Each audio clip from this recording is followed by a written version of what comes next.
Hello mga kabibig, welcome back sa ating bagong YouTube channel. So may latest update tayo kay Pangulong Duterte sa dahig galing sa bibig ni VP Sara. Kahit sobrang lamig doon sa dahig, talagang nagbigay ng updates VP Sara para sa mga supporters na nasa labas. Umuulan kabibig, nagiginaw-ginaw talaga. At ito pa, itong next video, tingnan natin yung si Ka Eric, talagang sinupalpal niya ang mga kaparian na nag-join ng rally. Naku, napanood nyo ba ang video?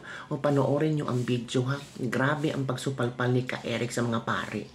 Ay, ano pala ito ng pera galing kay Tambaluslos? Loko, totoo ba yung kabibig?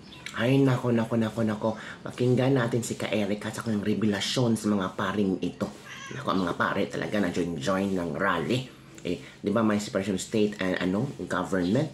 At tingnan mo naman, nilangaw ang kanilang rally. Uy, sabi nila malakas din sila. Nasaan ba yung lakas nilangaw? Watch this video.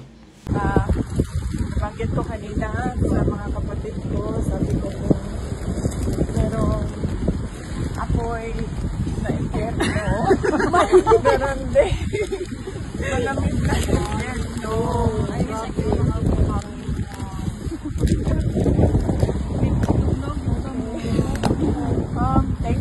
Thank you for coming and showing your support to President Duterte.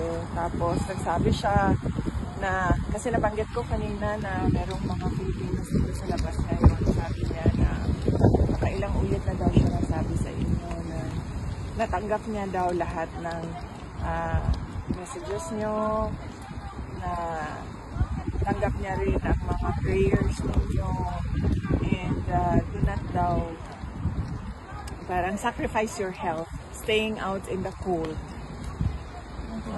para sa kanya. Ito na lang ma'am yung in return po sa ginawa niya. Ito yung bayad po sa sacrifice namin ma'am sa kanya. Kasi yung sacrifice niya din sa amin. But today is a good day. Maganda yung usapan namin sa politika. May konting usapan about sa pamilya, pero karamihan sa politics at kung ano yung nangyayari sa bayan. Matagal-tagal ka din hindi nakabisita nila. Oh yes ma'am, ngayon ang ininom niya ma'am is Sprite Zero. Nag-iba na naman si Nakadalawa. Zero lang siya. Oo, no sugar kasi diabetic siya. So, ma'am, nagtatry siya uminom ng tsaa. Kanina wala ma'am ang ininom. Pero umiinom naman po siya. Yes, oo. Pag yung mga medical personnel ang nag-handle sa kanya, yun lang ang binibigay sa kanya, pati ng mga lawyers, siya alam. Kasi pag ganitong weather po Ma'am, congratulations po sa fun run. Oh, thank you. Madami ang sumali sa fun run. Meron ng iba pa na hindi tiga Davao na pumunta doon para sumali sa fun run. Tagaglan, naghanap ako. Papasalamat kami sa mga organizers. It was led by yung girlfriend ni Mayor Baste, si Kate, si Cinderella. Oo, siya ang nag-organize noon, tapos tinulungan sila yung grupo niya ang nag-organize noon, tinulungan sila ng On Any Sunday Rider. So, nagpapasalamat kami sa second Mayor Rodrigo Duterte Fun Run. At papasalamat din kami sa mga sumuporta dahil tinulungan nila yung dalawang charitable organizations na mag-benefit doon sa fund.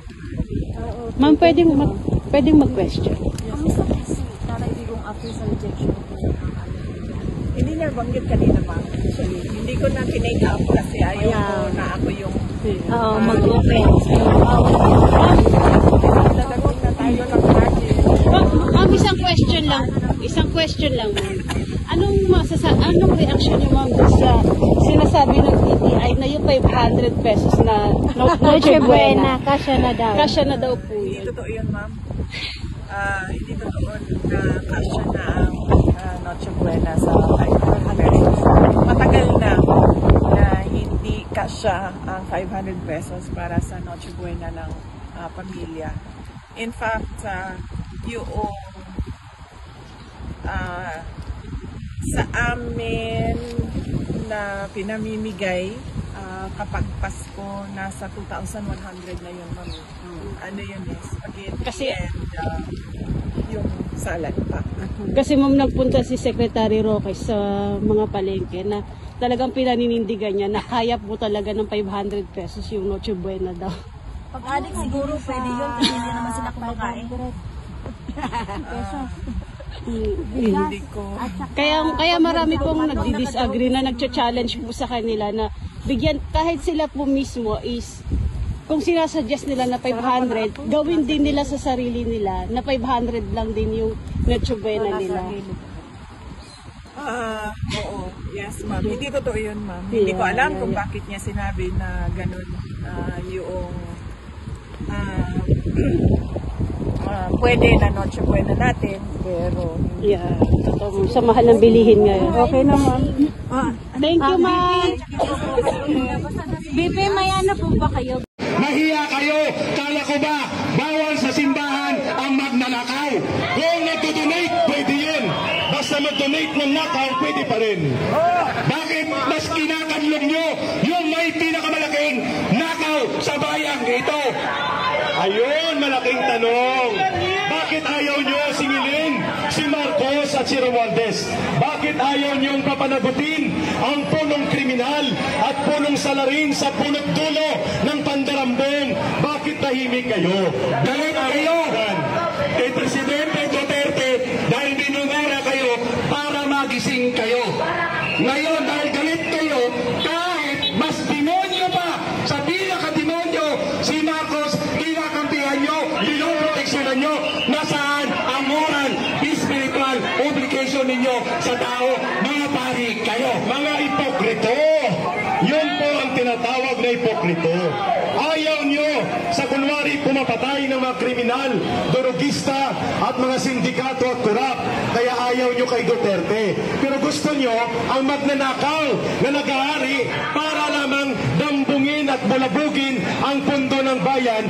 Pinapalakpakan nyo si Marcos at si Romualdez. Ano ang ginagawa nyo? Yung pinapatay ng mga adik, ng mga ordinaryong membro ng pamilya, pinagtatanggol pa ninyo. Galit kayo dahil tinatamaan kayo. Nasaan na ang moral, spiritual obligasyon nyo, mga pare kayo? Kaya sa araw na ito, dito tayo nagtitipon sa EDSA. Occupy EDSA ito sapagkat ang EDSA ay para sa taong bayan, hindi naman sa simbahan at ilan. Kahit noong unang panahon pa lang, unang digmaan pa lang natin, sino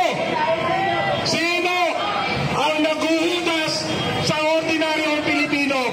Di ba ang mga pare ang naguhudas sa ating mga kapwa Pilipino? At nauulit na naman ngayon ang istorya ng ating bansa. Ayun, malinaw po na ayaw nilang mapakinggan ang totoong boses ng paniningil at totoong boses ng panawagan ng mamamayan. Ang nagpondo ng rally nila ngayon dyan ay pera galing sa nakaw ng ating presidente. Ang sino man kumakampi, nagtatago sa magnanakaw ay magnanakaw na rin. Yan ho ang mga sinakyan nila, mga naka-air condition, buses at mga services pa. Ayan po ang katotohanan sa nangyayari sa bayan natin. Ang kakampi ng mga kriminal, kitang-kita nyo ang gagarpo ng kanilang mga placards pa lang.